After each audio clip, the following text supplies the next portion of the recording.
እናት ጥሩ ሰው ሆዴ አውሬ ሊያፈራብኝ ይሆን የተባለው ሕፃን መሬት ላይ በቁሟ ሲወድቅ ደንገጥ አለችና እንደምንም ዘወር ብላ ሰው ስትፈልግ አሁን መሬት ላይ የወደቀውን ሕፃን ታላቅ ወንድም አዲሱ የሚባለውን እግረ ተከል ልጅ አየችውና ሙዳይዋን እንዲያቀብላት ጠየቀችው።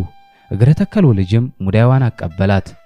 ጥሩ ሰውም ምላጭ ከሙዳይዋ አውጥታ እትብቱን ቆርጣ እጇን ዘርግታ በጭቃ ከተሰራችው መቀመጫ ላይ አስተኛችው። በመቀጠልም ሙዳይ ያመጣላትን ልጅ የጎረቤት ሰው እንዲጠራላት ጠየቀችው። ልጅም ቶሎ ብሎ አብራት ውሃ ቀርታ የነበረችዋን ጓደኛዋን ጠራላት። ጓደኛዋም ጥሩ ሰው ወለል ላይ ወድቃ ስትመለከታት ውይ ወድቀሽ ነው ብላ ጮኸች። ጥሩ ሰውም ኧረ አልወደኩም መውለድ ነው በማለት መለሰችላት። እንዲህ ስትሆኚ አጠሪኝም ነበር እንዴ? አይ እህቴ ከዚያም አላደረሰኝ። ወደ በሩ ስመጣ ሳላስበው ነው እኮ መሬት ላይ ሾልኮ የወደቀው። ለመሆኑ ታዲያ አንቺ እንዴት ነሽ? እኔስ ደህና ነኝ።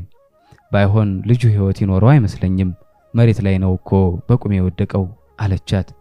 ጓደኛዋም ሕፃኑ አይኑን ቁልጭ ቁልጭ ሲያደርግ አይታ አረ ልጁስ ምንም አልሆነም፣ የመንፍቅ ልጅ አይደል እንደሚመስለው፣ ሲረገዝ አላስቸገረ፣ ምጡም አላስቸገረ፣ ወርቅ አይደል እንዴ የፈጣሪ ወርቅ፣ ይህንስ ስሙንም ወርቅ ነህ በይው አለቻት።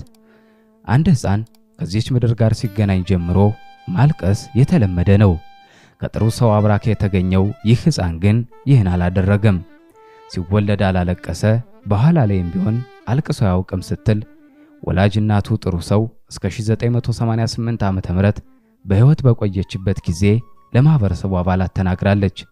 በዚህም የተነሳ በነሐሴ 15 ቀን ቅዳሜ ከረፋዱ 3 ሰዓት ገደማ በ1940 ዓመተ ምህረት የተወለደው ሕፃን ወርቅነህ እየተባለ መጠራት ጀመረ።